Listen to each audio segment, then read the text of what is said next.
Auto immune disease देखें तो auto immunity refer करती है इम्यून रिएक्शंस जो कि होते हैं अगेंस्ट सेल्फ यानी कि ऑटो एंटीजेंस के। ऑटो इम्यून डिजीज़ जो है ना वो एस्टिमेट हुई है टू अफेक्ट एटलीस्ट 1% से 2% ऑफ द यूएस पॉपुलेशन को। एविडेंस ये डिजीज़ है कि indeed of the result autoimmune reactions की वजह से ज़्यादा परसुएसिव है for some than for the other.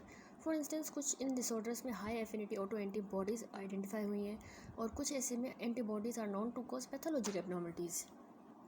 Thus, ये also growing evidence है for the activation of the pathogenic self-reactive T cells कुछ ऐसी डिजीज़ में।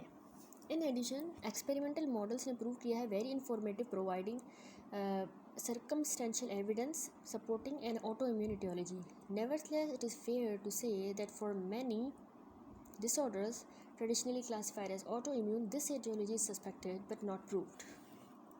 ऑटोइम्यून डिजीज़ जो हैं वो ऑर्गन स्पेसिफिक भी हो सकती हैं जिनमें ऑटो इम्यून रिस्पॉन्स जो है वो डायरेक्ट होते हैं अगेंस्ट वन पार्टिकुलर ऑर्गन या फिर सेल टाइप के और रिजल्ट करती हैं लोकलाइज्ड टिश्यू का डैमेज, या सिस्टमिक भी हो सकती हैं जो कैरेक्टराइज होती है लेजेंस मैनी ऑर्गन्स में।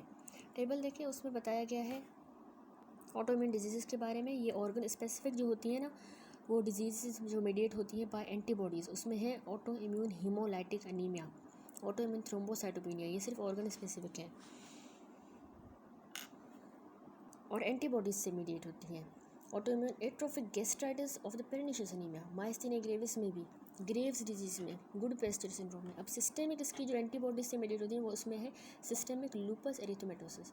अब वही ऑर्गन स्पेसिफिक डिजीज़ जो कि टी सेल्स से मीडिएट हों वो है type 1 diabetes mellitus, multiple sclerosis, rheumatoid arthritis, systemic sclerosis जिसको स्क्लेरोडर्मा कहेंगे, और जॉर्गरन सिंड्रोम। अब वो डिजीज़ जो पोस्टुलेट हुई हैं टू बी ऑटो इम्यून उनमें आ जाता है inflammatory bowel disease, Crohn disease, ulcerative colitis, primary biliary cirrhosis, auto immune chronic active hepatitis, polyarteritis nodosa, inflammatory myopathies. ये जो स्टार है ना कि disease mediated by the T cell, इसका मतलब है कि role for the T cells have been demonstrated in this order, लेकिन एंटीबॉडीज़ भी इन्वॉल्व हो सकती हैं टिश्यू की इंजरी में। और ये जो सिंबल है ना ये प्लस वाला, इसका मतलब है कि नहीं, ये वाला प्लस, एक वाला प्लस, इसका मतलब है कि ऑटो इम्यून बेसिस है इस डिज़ीज़ की जो सस्पेक्टेड, लेकिन सपोर्टिंग एविडेंस स्ट्रॉन्ग नहीं है प्राइमरी बिलियरी सिरोसिस वगैरह में, शॉर्गन सिंड्रोम, सिस्टेमिक स्क्लेरोसिस में, ठीक है। और इसका मतलब है कि मतलब ये डिसऑर्डर रिजल्ट करते हैं excessive immune response to commensal enteric microbe, autoimmunity या कॉम्बिनेशन इन दोनों का, जैसे अल्सरेटिव कोलाइटिस, क्रोहन डिजीज़ वगैरह। देखें सिस्टेमिक डिजीज़ जो है ना वो कॉज होती है इम्यून कॉम्प्लेक्सेस की वजह से और auto antibodies. The lesions principal affect करती है हमारे कनेक्टिव टिश्यू को और ब्लड वेसल्स को ऑफ द ऑर्गन इन्वॉल्व। इसीलिए ये डिजीज़ इनको ऑफन कहा जाता है कोलेजन वास्कुलर डिजीज़ या फिर connective tissue disease. Even though immunologic reaction specifically direct नहीं होते against the constituent of the connective tissue और ब्लड वेसल्स। नॉर्मल पर्सन जो है वो अनरिस्पॉन्सिव होते हैं यानी टॉलरेंट होते हैं टू देयर ओन यानी कि सेल्फ एंटीजन, और ऑटो इम्यूनिटी रिजल्ट करती है फ्रॉम द फेलियर या फिर सेल्फ टॉलरेंस की वजह से, सेल्फ टॉलरेंस के फेलियर की वजह से। इसीलिए understanding the pathogenesis of the auto immunity require familiarity with the mechanism of the normal immunologic tolerance. अब इम्यूनोलॉजिक टॉलरेंस नॉर्मल क्या है वो देखते हैं। देखिए इम्यूनोलॉजिक टॉलरेंस एक स्टेट है अनरिस्पॉन्सिवनेस की टू एन एंटीजन जो कि इंड्यूस हो by the exposure to specific lymphocytes to that antigen. देखिए सेल्फ टॉलरेंस रेफर करती है lack of the immune response ना हो किसी ओन एंटीजन को। Billions of different antigen receptors are randomly generated in developing T lymphocytes and B lymphocytes, and it is not surprising that during this process, receptors are produced that can recognize the self antigens. इस तरह के receptors produce होते हैं जो हमारी self antigens को recognise कर जाते हैं। सिंस ये एंटीजेंस जो हैं वो कंसील नहीं हो सकते फ्रॉम द इम्यून सिस्टम, इसीलिए there must be a mean of eliminating और controlling the self recognising lymphocytes, उनको या ख़त्म कर दें या उनको कंट्रोल करें। तो सेवरल मैकेनिज्म वर्क करते हैं in concert to select against self reactivity and thus to prevent the immune reaction against the body's own antigen. दो ब्रॉड मैकेनिज्म रिकॉग्नाइज हुए, एक होता है सेंट्रल टॉलरेंस, दूसरा होता है पेरिफेरल टॉलरेंस। देखिए फिगर देखिए 5.19 में, इसमें देखिए मैकेनिज्म इम्यूनोलॉजिक टॉलरेंस का टू द सेल्फ एंटीजन दिखाया गया है। प्रिंसिपल मैकेनिज्म सेंट्रल और पेरिफेरल सेल्फ टॉलरेंस का in the T cells and B cells are illustrated. यह है सेंट्रल टॉलरेंस और ये है पेरिफेरल टॉलरेंस। अभी हम पढ़ेंगे, फिर एंड में पिक्चर देखेंगे। ठीक है, जो सेंट्रल टॉलरेंस है वो क्या है? Principal mechanism of the central tolerance is the antigen induced deletion यानी death of the self reactive T lymphocytes की और बी लिम्फोसाइट्स की during the maturation in the central यानी जनरेटिव लिम्फोइड ऑर्गन्स के अंदर, जैसे कि थाइमस के अंदर for the T cells and the bone marrow के अंदर for the B cells. Thymus में ना मैनी ऑटोलोगस यानी कि सेल्फ प्रोटीन एंटीजन्स प्रोसेस होते हैं और फिर प्रेजेंट होते हैं by the thymic antigen presenting cells के जरिए। कोई भी इमेच्योर टी सेल जो कि इनकाउंटर करे हमारे सेल्फ एंटीजन को, वो अपा प्रोसेस अंडरगो करता है, यानी कि डिलीशन होती है या नेगेटिव सिलेक्शन कह सकते हैं। और टी सेल जो कंप्लीट करे अपनी मैचुरेशन और देयर बाय डिप्लीट हो जाए of the self reactive cells.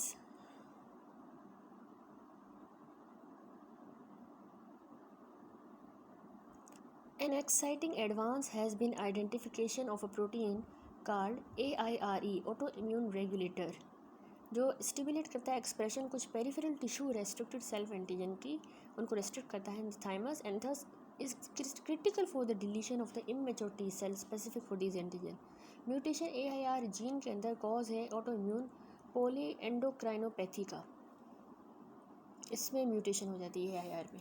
Not all the immature T cells जो कि देखते हैं हमारे सेल्फ एंटीजन को थाइमस में वो डिलीट होते हैं, ऑल नहीं, कुछ CD4+ टी सेल सर्वाइव कर जाते हैं और डेवलप करते हैं into the regulatory T cells describe later. Immature B cells हमारे रिकॉग्नाइज करेंगे सेल्फ एंटीजन को जो कि हाई एफिनिटी होती है उनकी बोन मैरो में, और ये आल्सो डाई करते हैं एपोप्टोसिस के जरिए। बाकी सेल्फ रिएक्टिव बी सेल्स जो ना डिलीट नहीं होते, लेकिन इंस्टेड इनमें अंडरगो करते हैं second round of rearrangement of the antigen receptor genes and then express new receptors that are no longer self reactive. इस प्रोसेस को करेंगे receptor editing. Central tolerance however imperfect है, नोट सारे एंटीजन्स जो है वो प्रेजेंट होंगे इन द थाइमस या बोन मैरो में, और hence lymphocytes bearing the receptor for such autoantigen escape कर जाते हैं पेरीफ्री में। सेल्फ रिएक्टिव हमारे लिम्फोसाइट स्केप करेंगे नेगेटिव सिलेक्शन को, उसको स्केप कर जाएंगे और इन्फ्लिक्ट करेंगे tissue injury unless they are eliminated या muzzled in the peripheral tissue.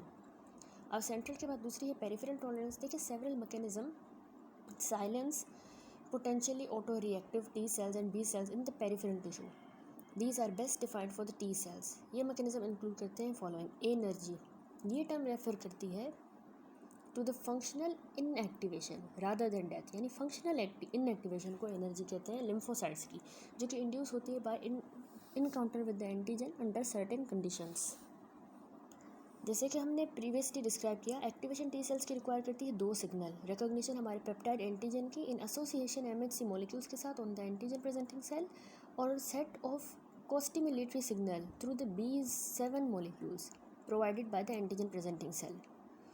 अगर कोस्टिमुलेटरी सिग्नल जो है वो डिलीवर नहीं होते या फिर इनहिबिटरी रिसेप्टर टी सेल्स पे rather than the costimulatory receptor is engaged when the cell encounters self antigen, the T cell become anergic and cannot respond to the antigen। क्या मतलब हुआ इसका कि इसको कोस्टिमुलेटरी B7 के मॉलिक्यूल के ज़रिए ना जो प्रोवाइड होता है एंटीजन प्रेजेंटिंग सेल के ज़रिए, उसको सिग्नल चाहिए होता है। तो अगर कोस्टिमुलेटरी सिग्नल नहीं डिलीवर होता या फिर कोई इनहिबिटरी रिसेप्टर टी सेल पे इंगेज हो जाता है, यानी रादर देन कोस्टिमुलेटरी रिसेप्टर कोई इनहिबिटरी रिसेप्टर इंगेज हो जाता है जब वो इनकाउंटर करे सेल्फ एंटीजन को, तो टी सेल ना एनर्जिक हो जाता है, फंक्शनली मतलब इनएक्टिव हो जाता है और रिस्पॉन्ड नहीं कर पाता है एंटीजन को, क्योंकि कोस्टिमुलेटरी मॉलिक्यूल्स एक्सप्रेस होते हैं लो लेवल पे या फिर not at all on the antigen presenting self antigen. The encounter between the auto reactive T cells and the self antigen in tissue में रिजल्ट इन एनर्जी। ये believe हुआ है कि अगर मैच्योर बी सेल्स हमारे इनकाउंटर करें self antigen को किसी पेरिफेरल टिश्यू में, specially absence of the specific helper T cells की, तो ये बी सेल्स भी अनेबल होते हैं to respond to the antigen. B lymphocytes भी एक्सप्रेस करते हैं इनहिबिटरी रिसेप्टर्स जो कि प्ले कर सकते हैं role in limiting their activation and preventing responses to the self antigen. फिर है separation by the regulatory T cells. देखिए पॉपुलेशन हमारे टी सेल्स की जिनको रेगुलेटरी टी सेल कहा गया, ये फंक्शन करते हैं ताकि प्रिवेंट करें immune reaction against the self antigens. Regulatory T cell develop करते हैं हमारे थाइमस में, लेकिन ये आल्सो इंड्यूस हो जाते हैं पेरिफेरल लिम्फोइड टिश्यूज़ में। बेस्ट डिफाइन हमारे रेगुलेटरी टी सेल्स हैं CD4+ सेल्स जो कि एक्सप्रेस होते हैं हाई लेवल ऑफ CD25 को करते हैं, the alpha chain of the interleukin 2 receptor उसको भी करते हैं, and the transcription factor of the fork head family called the FOXP3 ये 3 चीज़ों को जो है ये CD4+ सेल्स हमारे रेगुलेटरी टी सेल्स एक्सप्रेस करते हैं। दोनों, एक तो इंटरल्यूकिन 2 और FOXP3 जो है ना वो चाहिए होते हैं for the development and the maintenance of the functional CD4+ regulatory sales. Mutation FOXP3 की जीन में रिजल्ट करेगी सीवियर ऑटो इम्यूनिटी ह्यूमंस में और चूहों में भी। ह्यूमंस में ये म्यूटेशंस कॉज होती हैं सिस्टेमिक ऑटो इम्यून डिजीज़ का, जिसको आईपेक्स कहा गया है। ये एक्रोनिम है immune dysregulation poly endocrinopathy enteropathy X linked का। आईपेक्स डिजीज़ हो जाती है FOXP3 जीन में म्यूटेशन की वजह से। मैकेनिज्म जिससे रेगुलेटरी टी सेल्स हमारे सप्रेस करते हैं हमारे इम्यून रिस्पॉन्स को, वो फुली डिफाइन नहीं हुआ, लेकिन इनकी इनहिबिटरी एक्टिविटी जो है ना वो मीडिएट होती है in part by secretion of the immunosuppressive cytokines, जैसे कि इंटरल्यूकिन 10 की secretion, tumour growth factor beta, ये इनहिबिटरी साइटोकाइन ये इनहिबिट करेंगे लिम्फोसाइट की एक्टिवेशन और इफेक्टिव फंक्शंस। देखिए रेगुलेटरी टी सेल एक्सप्रेस करते हैं CTLA4 जो बाइंड करेगा B7 मॉलिक्यूल्स के साथ on the antigen presenting cell और कम कर देगा उनकी ability to activate the T cells या CD28। दूसरा है डिलीशन बाय एपोप्टोसिस। देखिए टी सेल्स हमारे ना रिकॉग्नाइज करते हैं हमारे सेल्फ एंटीजन को, वे receive the signal that promote their death by apoptosis. 2 mechanism हैं deletion of the mature T cells के जो प्रपोज हुए हैं mainly on the studies of the माइस। ये पोस्टुलेट हुआ है कि अगर टी सेल रिकॉग्नाइज करता है सेल्फ एंटीजन को तो ये अप रेगुलेट करेंगे a pro apoptotic member of the BCL2 family, जिसको बिम कहा गया है। बिम ट्रिगर करेगा अपोप्टोसिस को बाय द माइटोकॉन्ड्रियल पाथवे। दूसरा मैकेनिज्म जो अपोप्टोसिस का है वो इन्वॉल्व करता है डेथ हमारे रिसेप्टर फैस की। फैस जो कि मेंबर है ट्यूमर नेक्रोटिक फैमिली रिसेप्टर का, तो उसकी डेथ होगी जो कि इंगेज हो सकता है बाय इट्स लाइगेंड को एक्सप्रेस्ड ऑन द सेम और द नेबरिंग सेल्स। इंपॉर्टेंस इस पाथवे की है of the self tolerance illustrate हुई है बाय द डिस्कवरी के जो फैस म्यूटेशंस हैं ये रिस्पॉन्सिबल होती हैं ऑटो इम्यून डिजीज़ के लिए, जिसको हम कहते हैं एल्प्स ऑटो इम्यून लिम्फोप्रोलिफरेटिव सिंड्रोम। ये फैस की म्यूटेशंस की वजह से होती हैं, ये भी याद रखिएगा, इंपॉर्टेंट है। कुछ हमारे सेल्फ एंटीजन्स छुपे हुए होते हैं, sequestered hidden from the immune system, क्योंकि ना टिश्यूज़ जिनमें ये एंटीजन्स लोकेटेड होते हैं ना वो कम्युनिकेट नहीं करते ब्लड और लिम्फ के साथ, तो जिसके नतीजे में अनलेस वो रिलीज़ हो जाते हैं इन द सर्कुलेशन ये एंटीजन फेल होते हैं to elicit the immune response and ये एसेंशियली इग्नोर हो जाते हैं हमारे इम्यून सिस्टम से। ये बिलीव हुआ है कि ये ऐसा होता है to be the case of the antigen that are only found in the testis, eyes, brain, सारे इनको हम कहते हैं immune privileged sites. Immune privileged site क्योंकि एंटीजन लोकेटेड होते हैं इन साइट्स में, वो tend to be shielded from the immune system. अगर एंटीजन रिलीज़ हो जाते हैं इन टिश्यूज़ में से, फॉर एग्जांपल जैसे किसी कॉन्सिक्वेंस ऑफ द ट्रॉमा की वजह से या इन्फेक्शन में, तो रिजल्ट जो है वो इम्यून रिस्पॉन्स होगा जो कि लीड करता है प्रोलॉन्ग टिश्यू इन्फ्लामेशन और इंजरी हो जाएगी। और ये पोस्टुलेटेड मैकेनिज्म पोस्ट ट्रॉमेटिक और काइटिस और यूवीआइटिस का होता है, इसमें ऐसा होता है। तो ये mechanism of the immunologic tolerance के टू द सेल्फ एंटीजन हमने देख लिया। सेल्फ टॉलरेंस सेंट्रल टॉलरेंस होती है, देखिए इसमें बोन मैरो में से ही टी सेल हैं, बी सेल्स हैं। टी सेल्स जो है उनमें एंटीजन प्रेजेंटिंग सेल्स आते हैं, उसमें डिलीशन हो जाती है या फिर वो डेवलपमेंट होती है रेगुलेटरी टी सेल्स की। ये थाइमस में हो रहा है सारा कुछ, ठीक है।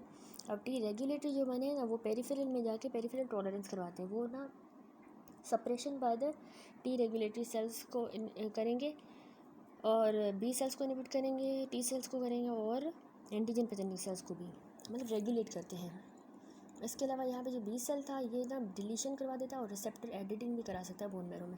और ये जो है ना टी सेल पेरिफेरल टॉलरेंस में टी सेल हमारे एंटीजन प्रेजेंटिंग सेल्फ एंटीजन से ज़्यादा करते हैं और एनर्जी हो जाती है फेलियर टू रिस्पॉन्ड या डिलीशन हो जाती है। बी में भी एनर्जी हो या फेलियर टू रिस्पॉन्ड। अब आ जाते हैं हम mechanism of the auto immunity पे जनरल प्रिंसिपल। देखिए अब तक हमने देखा, हमने समराइज़ की प्रिंसिपल मैकेनिज्म सेल्फ टॉलरेंस की। हमने कहा कि कैसे हम पूछ सकते हैं कि कैसे ये मैकेनिज्म ब्रेक डाउन करते हैं to give rise to the pathologic immunity. Unfortunately इसका कोई आंसर नहीं है टू दिस क्वेश्चन और underline cause most of the human auto immune disease का डिटरमाइंड रहता है। बेस्ट गेस ये है कि ब्रेकडाउन सेल्फ टॉलरेंस का और डेवलपमेंट ऑटो इम्यूनिटी का रिजल्ट करती है from the combined effect of the susceptibility genes. Combined effect of the susceptibility genes जो कि इन्फ्लुएंस करते हैं लिम्फोसाइट की टॉलरेंस, और इन्वायरमेंटल फैक्टर्स भी हैं जैसे कि इन्फेक्शस या टिश्यू इंजरी जो कि अल्टर करती हैं display of and responses to the self antigens. ये फिगर देखिए, इसमें pathogenesis of the auto immunity दिखाया गया। ऑटो इम्यूनिटी रिजल्ट करती है मल्टीपल फैक्टर्स से, जिसमें ससेप्टेबिलिटी जीन्स हैं जो कि इंटरफेयर करते हैं हमारे सेल्फ टॉलरेंस से, और एनवायरमेंटल ट्रिगर्स भी हैं जैसे कि इन्फेक्शन हो गया, टिश्यू इंजरी, इन्फ्लामेशन। ये प्रमोट करेंगे लिम्फोसाइट की एंट्री हमारे टिश्यूज़ के अंदर, और एक्टिवेशन करेंगे सेल्फ रिएक्टिव लिम्फोसाइट्स की इन टिश्यू डैमेज। ये देखिए, ये है जेनेटिक ससेप्टेबिलिटी जीन्स हैं, इनमें फेलियर हो गई है टॉलरेंस, जिसकी वजह से सेल्फ रिएक्टिव लिम्फोसाइट्स बने हैं, और वो जाके यहाँ से क्या करवा रहे हैं, यहाँ से वो influx of the self reactive lymphocytes into the tissue हो गया, फिर एक्टिवेशन हुई सेल्फ रिएक्टिव लिम्फोसाइट की, और tissue injury auto immune disease हो गई। और अगर इन्वायरमेंटल ट्रिगर देखें तो कोई भी इन्फेक्शन, इन्फ्लामेशन या टिश्यू इंजरी टिश्यू को अफेक्ट की, यहाँ पे एंटीजन प्रेजेंटिंग सेल्स एक्टिवेट हुए, इन्फ्लक्स हुआ सेल्फ रिएक्टिव लिम्फोसाइट्स का इनटू द टिश्यू, और फिर उसने जाके एक्टिवेशन की सेल्फ रिएक्टिव लिम्फोसाइट्स की, और फिर finally tissue injury auto immune disease हो। देखिए, सबसे पहले जेनेटिक फैक्टर देखिए ऑटो इम्यूनिटी के। देखिए, मोस्ट ऑटो इम्यून डिजीज़ ना कॉम्प्लेक्स मल्टीजेनिक डिसऑर्डर्स की वजह से होती हैं, वो होती ही यही है। अबंडेंट एविडेंस है कि इनहेरिटेड जीन्स जो हमारे प्ले करते हैं role in the development of the auto immune disease. Auto immune disease को ना टेंडेंसी होती है कि वो फैमिलीज़ में रन करती है, उनका ज़्यादा इंसिडेंस होता है सेम डिजीज़ में, ऐसे मोनोजाइगोटिक ज़्यादा होती है than in the dizygotic twins. Monozygotic twins में ज़्यादा होती है। सेवरल ऑटो इम्यून डिजीज़ जो है ना वो HLA लोकस के साथ लिंक्ड होती हैं, स्पेशली क्लास 2 एलील्स के साथ, HLA-DR and HLA-DQ। Frequency disease के इन द इंडिविजुअल जिनमें पार्टिकुलर HLA एलील कंपेयर्ड होता है with those who do not inherit this allele is called odds ratio, या फिर रिलेटिव रिस्क उनको कहा जाता है। ये देखिए, इसमें association of the HLA alleles in the inflammatory दिखाया गया है। डिजीज़ है जैसे rheumatoid arthritis, NTCCP AB positive.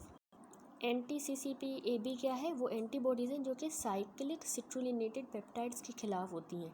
Data are from the patient who test positive for these antibodies in the serum. तो इनका देखें HLA allele DRBI1 SE allele DRBI1 2 SE allele. Odd ratio इसका जो है वो है 4 and 12। ऑड रेशियो रिफ्लेक्ट कर रहा है अप्रोक्सीमेट वैल्यू इंक्रीज रिस्क का फॉर द डिजीज़ जो एसोसिएटेड होती है inheritance of a particular HLA allele की वजह से। तो डेटा यूरोपियन डिराइव्ड पॉपुलेशन में से है। तो ये सारे जो है इंक्रीज रिस्क फैक्टर्स है, तो मतलब ये ट्रांसमिट होगा कितना।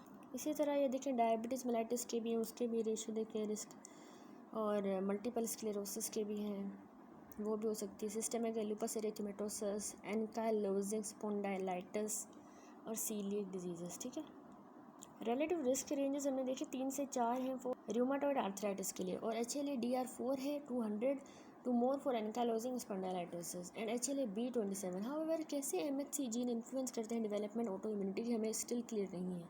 नोटेबली मोस्ट इंडिविजुअल जिनको ससेप्टेबिलिटी रिलेटेड MHC एलील कभी भी डेवलप नहीं करते डिजीज़, और कन्वर्सली इंडिविजुअल्स जिनमें without the relevant MHC gene may get it. Expression किसी पार्टिकुलर MHC जीन की इसीलिए but one variant that contributes to the autoimmunity. Genome wide association GWAS studies और linkage studies in the families का reveal करता है many genetic polymorphism जो कि associated होते हैं डिफरेंट ऑटोइम्यून डिजीज़ के साथ। ये टेबल देखिए, इसमें ना selected non HLA gene variants हैं जो कि एसोसिएटेड है ह्यूमन ऑटोइम्यून डिजीज़ के साथ। देखिए, पिट्यूटेटिव जीन कौन से इन्वॉल्व है, जो बहुत ही गंदे से नाम है, उसमें डिजीज़ कौन सी होती हैं, IBD, सिस्टेमिक लूपस एरिथेमेटोसस, MS जो है वो मल्टीपल स्क्लेरोसिस को दिखा रही है, और इसी तरह ये बनी हुई। ठीक है, यहाँ पे ये सारे ना पोस्टुलेटेड फंक्शन है ऑफ द इनकोडेड प्रोटीन्स के, और रोल हमारी म्यूटेशन या पॉलीमॉर्फिज्म का इन द डिजीज़। ये सारे हैं जीन जो कि इम्यून रेगुलेशन में इन्वॉल्व है, और ये सारे जीन हैं जो कि immune response to the microbes में इन्वॉल्व है। ठीक है, क्या क्या होता है वो सारा लिखा हुआ है, वो ये इतना इंपॉर्टेंट नहीं है। सही है, कुछ जेनेटिक वेरिएंट डिजीज़ स्पेसिफिक होते हैं, लेकिन many of the association seen है मल्टीपल डिसऑर्डर्स में, suggesting that they affect general mechanism of the immune regulation and self tolerance का। हाउएवर मैकेनिज्म जिससे कि most of the genetic variant contribute करते हैं पार्टिकुलर ऑटो इम्यून डिजीज़ वो establish नहीं हुआ। नेक्स्ट हम पढ़ते हैं रोल हमारे इन्फेक्शस टिश्यू इंजरी का या अदर इन्वायरमेंटल फैक्टर्स का। देखिए, वैरायटी ऑफ द माइक्रोब जिसमें बैक्टीरिया, माइकोप्लाज्मास, वायरसेस ये इम्प्लीकेट हुए हैं as a trigger for the auto immunity. Microbes induce करवाते हैं auto immune reaction several mechanisms के जरिए। ये पिक्चर देखें जिसमें माइक्रोब्स करवा रहे हैं, इसमें दिखाया गया है पोस्टुलेटेड रोल इन्फेक्शंस का in the immunity. Infection promote करता है एक्टिवेशन हमारे सेल्फ रिएक्टिव लिम्फोसाइट्स की by inducing the expression of costimulator. A वाले फिगर में देखिए माइक्रोबियल एजेंट्स की वजह से या तो हो सकता है, ये मिमिक कर सकता है सेल्फ एंटीजेंस को और एक्टिवेट करेगा सेल्फ रिएक्टिव लिम्फोसाइट्स को, जो कि एज अ क्रॉस लिंक। और बी फिगर भी दिखाया गया है, देखिए इंडक्शन हो रही है कोस्टिमुलेटर्स की on the antigen presenting sales. ये एंटीजन प्रेजेंटिंग सेल्स है वो सेल्फ एंटीजन है उस पर, ये माइक्रोब भी है, एक्टिवेशन हुई इस सेल की, एंटीजन प्रेजेंटिंग सेल्स की, इसने कोस्टिमुलेटर्स को एक्सप्रेस किया, ये B7CD28 के साथ जाके इंटरेक्ट किया सेल्फ रिएक्टिव टी सेल्स के, और सेल्फ टिश्यू ऑटो इम्यूनिटी हुई। ठीक है, मॉलिक्यूलर मिमिक्री देखें, वही माइक्रोबियल एंटीजन है, माइक्रोब है, सेल्फ रिएक्टिव टी सेल्स जो है ना, जो कि रिकॉग्नाइज करें माइक्रोबियल पेप्टाइड को भी, उसको भी करेंगे, टी सेल्स की एक्टिवेशन में ऑटो इम्यूनिटी होगी। एंटीजन प्रेजेंटिंग सेल्स ने ना माइक्रोबियल पेप्टाइड को भेजा जो सेल्फ एंटीजन को ही रिजेंबल कर रहा है, तो इससे भी हो सकता है। माइक्रोब है, ये बी सेल है हमारा। अब बी सेल ने भी क्रॉस रिएक्टिंग एंटीबॉडीज बनाई और ऑटो इम्यूनिटी करवाई थी। माइक्रोबियल इन्फेक्शन जो है ना with resultant tissue necrosis and inflammation can stimulate the expression of the costimulated molecule antigen presenting cells के ऊपर in the tissue, this favour करेगा break down T cell tolerance को and subsequent T cell की activation कर देगा। Viruses और बाकी microbes जो है ना वो भी शेयर करते हैं cross reacting epitopes with the self antigens और थस रिजल्ट करते हैं रिस्पॉन्सेज जो इंड्यूस होते हैं बाय माइक्रोब में extend to the self tissues, a phenomena called molecular mimicry.